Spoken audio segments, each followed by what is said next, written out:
Overlanding. The word is everywhere. We use this term in our daily conversations to describe to others what is what we do. We tag it everywhere in our channels, and we even write it in our bio, full-time overland journey around the world. Yeah, right.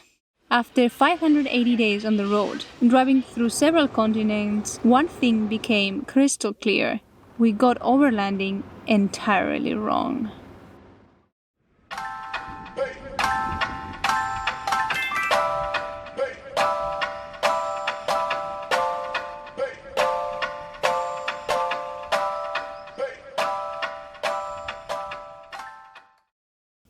Before we started this big trip, we did shorter trips around Europe and also the north of Africa.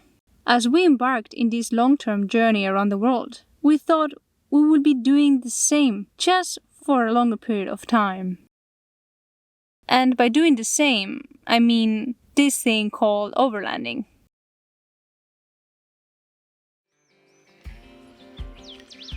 There are many interpretations to what actually means, but most of the time it's agreed upon being a way of traveling while being self-sufficient, connecting with nature, and conquering less traveled roads.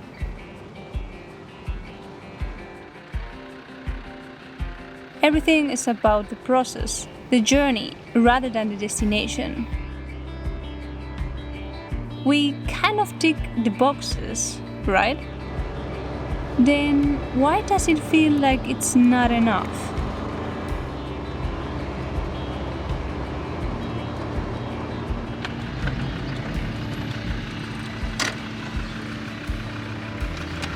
I cannot love that car. Most probably you know Nick and Mathilde from nextmeridianexpedition. The trip is way bigger than ours, as they plan to travel with their Landy Albatross to all 7 continents.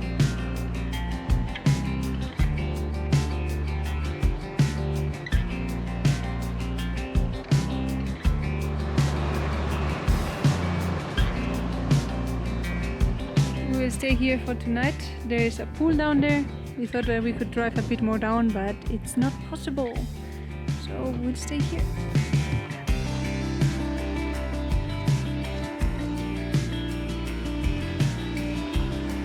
Enough.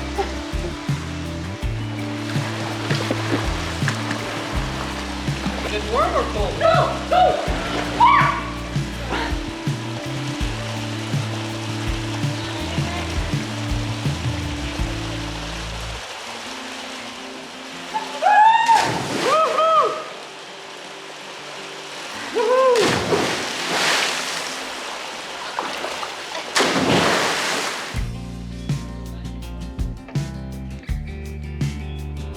After the pools, everybody cleaning the air filters full of dust after the Puna region.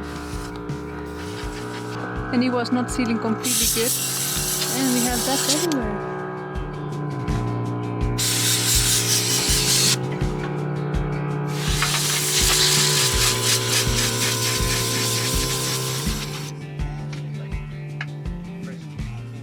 We have met many other travelers along the way. Some riding bicycles, others with a very specialized rig, some traveling for a couple of days in the middle of nowhere, and others for decades. One might think that the latter are the true overlanders. We learn in the meantime that absolutely all of us share the same feeling, the connection to the outdoors, embracing the freedom of traveling and staying wherever you want, and in general, adopting a simpler life.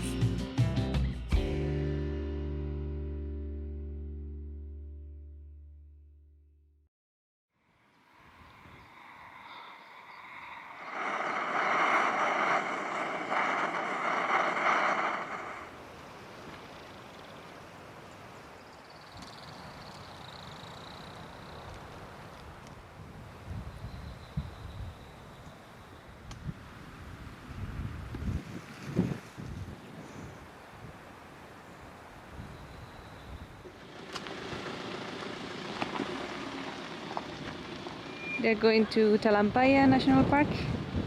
We're going to stay around here for a couple of days. and we will see each other maybe down in the Patagonia.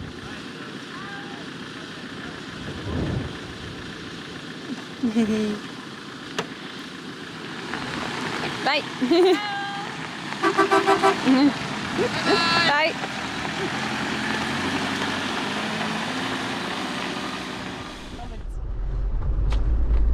Should I put a coordinates or something? Maybe.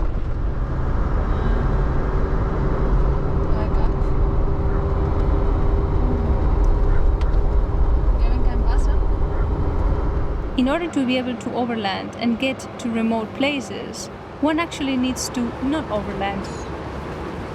Tasks like stopping for supplies or obtaining water are essential to be able to explore.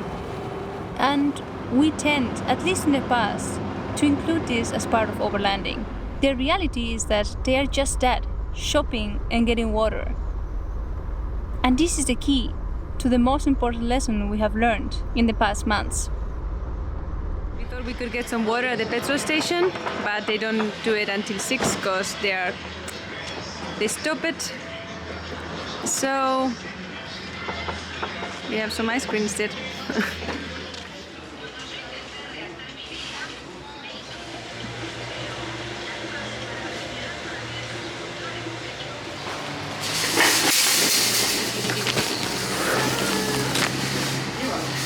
We are in a very, very small supermarket, but apparently they have a lot of things.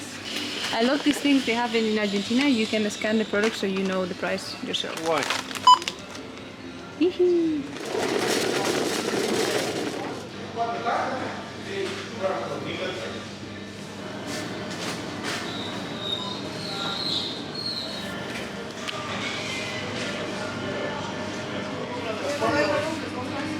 We spent 50 euros today, including some salami, wine, nice stuff.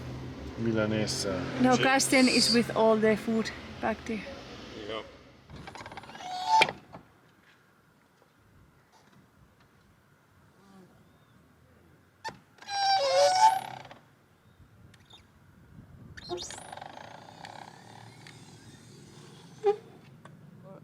I guess we will have some milanesa today, because we bought it in the supermarket.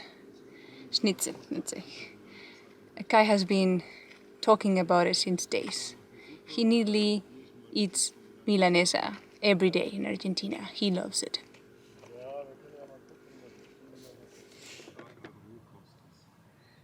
Rati sagt immer, Salat ist leicht verdaulich. Aber ich glaube, hast du es mehr im Magen oder? Milanesa con queso y huevo. Y ensalada.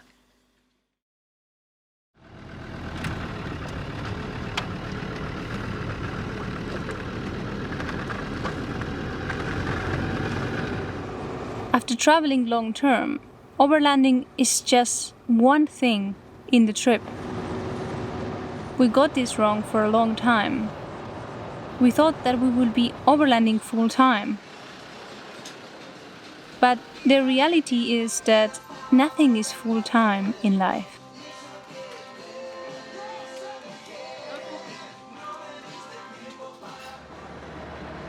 No wonder that after doing this one single thing, we got slowly less and less fulfilled, and just realized that our expectations of overlanding the world were completely limiting us.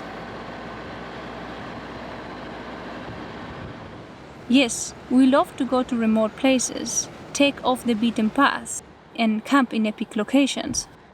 But we learned that that is just one thing we like.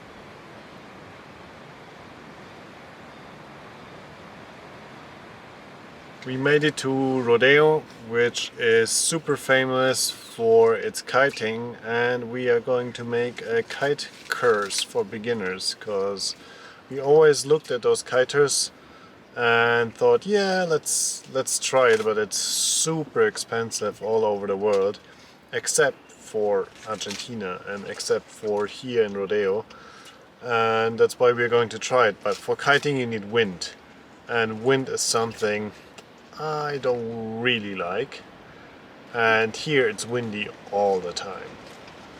And I hope we can sleep during the night. We found a spot that's more or less protected, but yeah, let's see how it goes and how the next days are going to be on the lake. I hope it's fun. Yeah, I believe it's fun. One is here, so let's go learn some kite.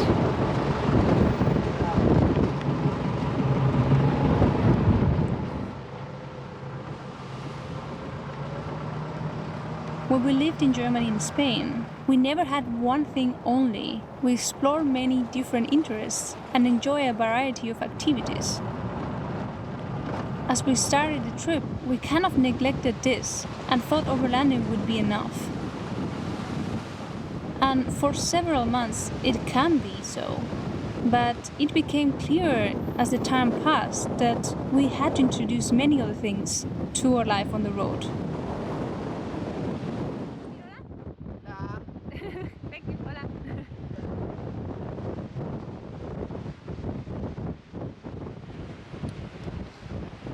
And on this bar, you can look at that and you have to do that. So we are on your 9. Let's go 12. Perfect. So if you have a trouble or what do you do? Perfect. And the guy is gonna be back to 9 or 3, depends where it is. Go 12 again. Nice. And you have a trouble now? Okay. And the trouble is still nice. No, this is not 1, 2, 3, okay? Bye bye problem. You need to see, because here, if you lose the guy, don't worry, because probably you can swim, you know, to the shore. But if you are on the ocean, you have a problem, okay?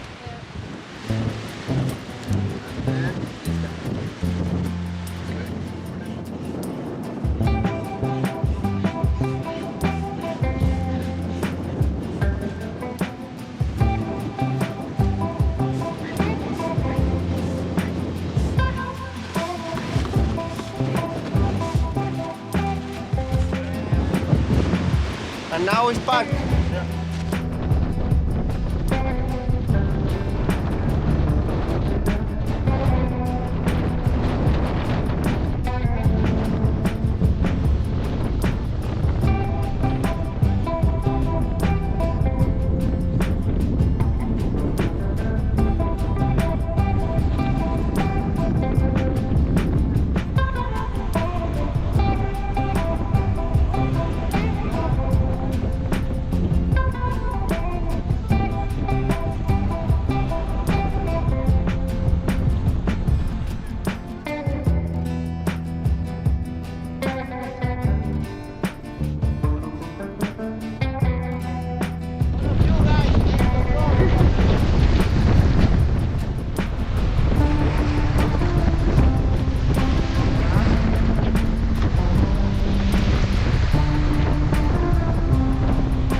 felt like my shoulders get exhausted.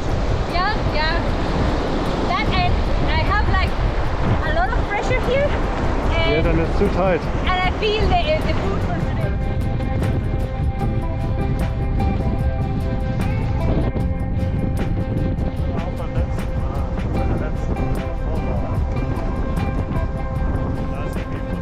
All the time I have to cook. Not true. Not true. We are done with the kite. It's time to have some dinner. Bye bye, cousin. The wind is insane, like really hard. In bursts, not the greatest.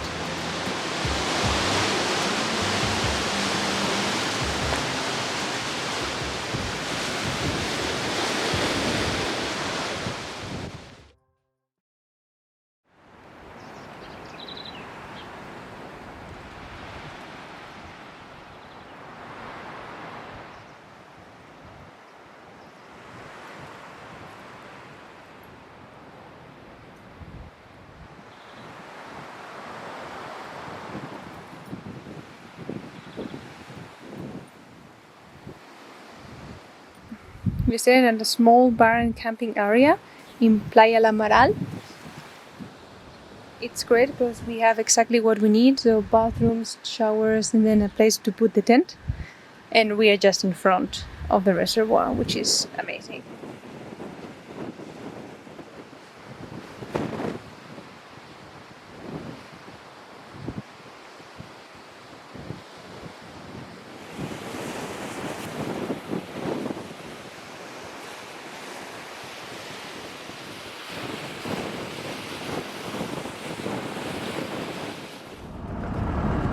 Second day, let's go!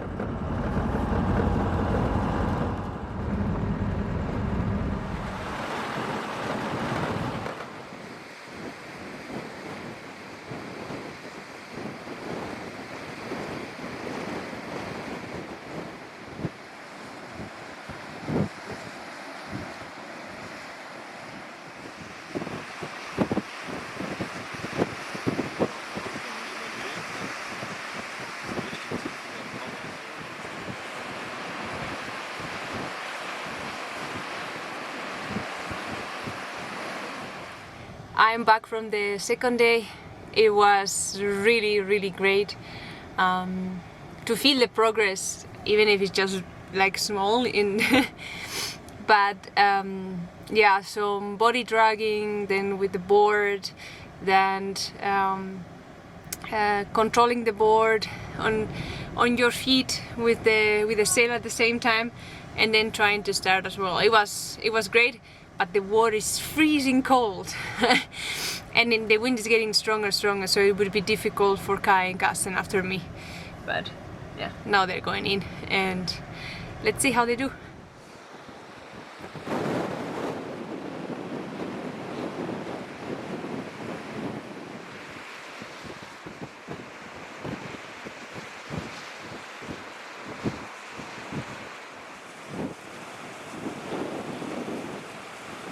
Carsten is waiting and he's freezing in the water. That's why he's jumping.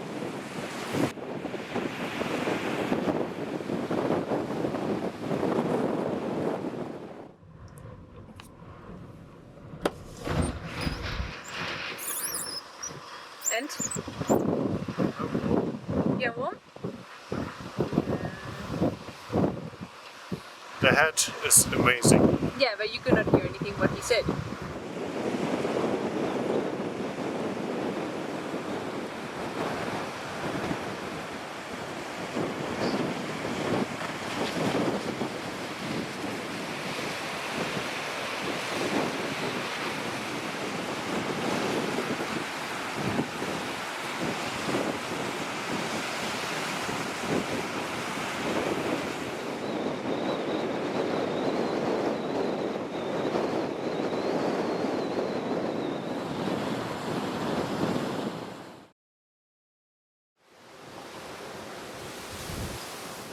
Also leichte Kurve fahren müssen, wäre alles kein Problem gewesen.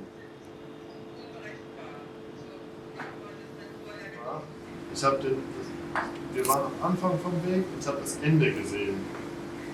Und was wir nicht wussten, dass in der Mitte eine Brücke ist. Und die Brücke ist nicht, aber nur ein zweites Rad. Das ist halt jetzt ein Problem, weil... Ja gut, okay. Ich denke, er wird sich gut verständigen. Also eigentlich war geplant bis Donnerstag, aber natürlich ist das We have a problem. What we thought it was going to be a great week turned out to be a nightmare of a week. This is tomorrow, so in the morning we are okay. We can kite, but the next days gets insane and completely the opposite direction we need for kite here, this is going to be Zonda, and it continues like that until I cannot see. Here you can see very easily the front that is hitting Chile, and we are on here and we are getting really bad. No, sorry, we are higher.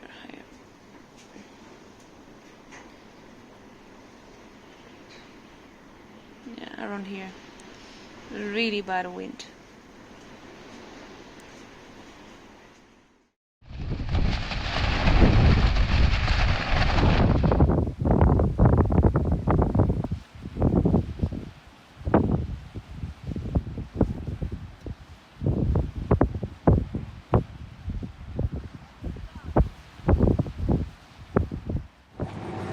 It was actually great. Like, we were able to stand and stay on the board, kite some for 10 seconds or something. It was just an amazing feeling. I think it helps that we have done board sports, so that kind of feeling on the board, it's there. The new thing was the kite, to control that and put everything together. But it was so good, like amazing. Like in 3 days, to be able to do that is just incredible feeling. Starting tomorrow, it's going to be too windy, bad direction. So we are going to find some shelter place from driving back where we came from. So we are not going to continue south because it's worse. So we are thinking about maybe going climbing. Carsten climbs really well, so he can guide us a lot, but the problem is that we don't have any gear, and we are trying to figure that out at the moment. If there's anybody here around the area that would be willing to rent us gear. Let's see if we can manage that.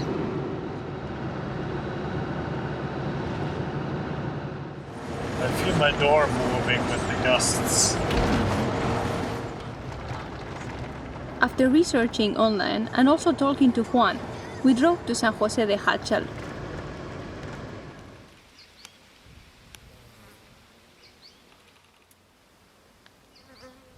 Tomás, his father Jorge, and other local climbers have equipped more than 250 climbing routes in the area. We asked them if they could help us with equipment, and they were so nice to rent us their personal equipment for a couple of days.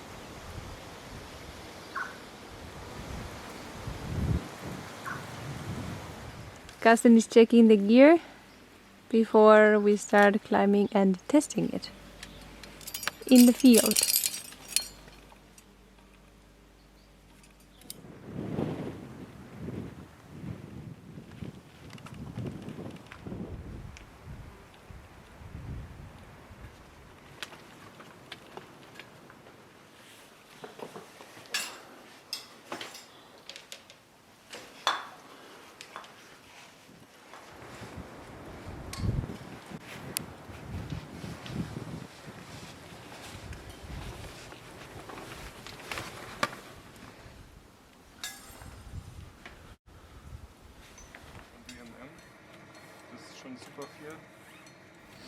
Carsten climbs regularly back in Germany, and Kai, even though hasn't done it for years, can send some hard routes.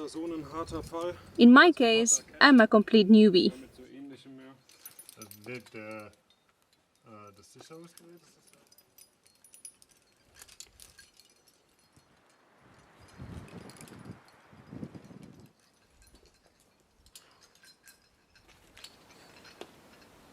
Okay, zu.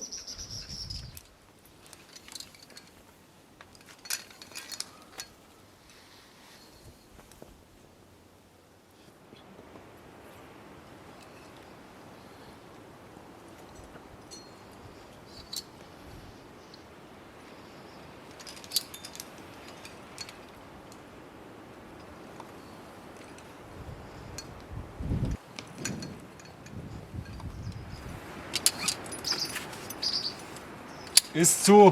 Dein Knoten ist richtig.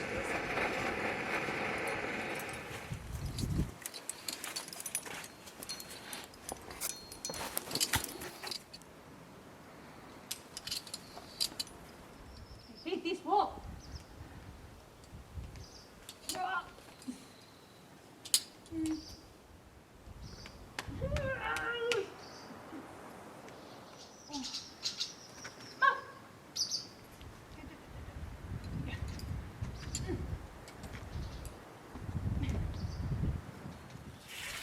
You will see from this perspective it's not that bad.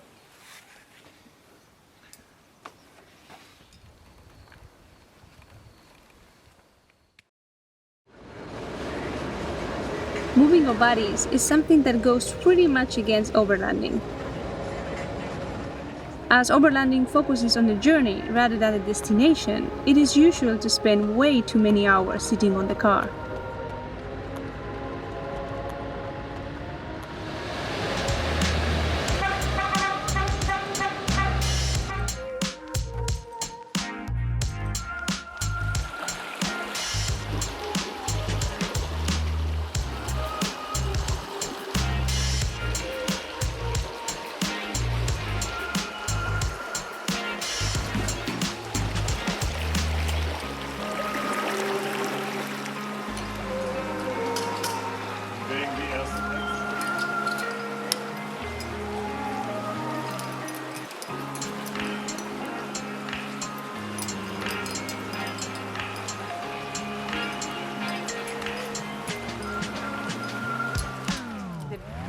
Carsten is done with beginners, so he's abandoning us up the river.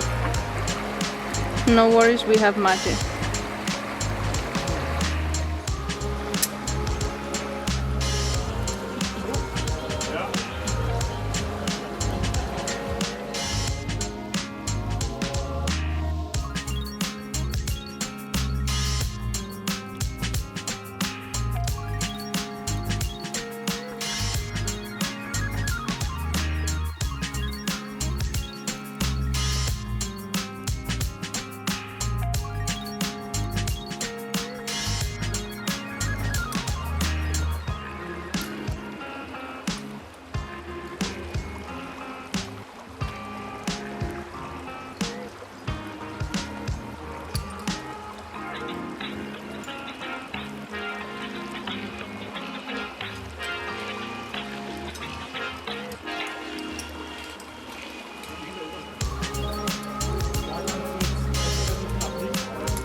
Ultimately, whether you're hooked on overlanding adventures or a mix of activities, it's all about finding your groove.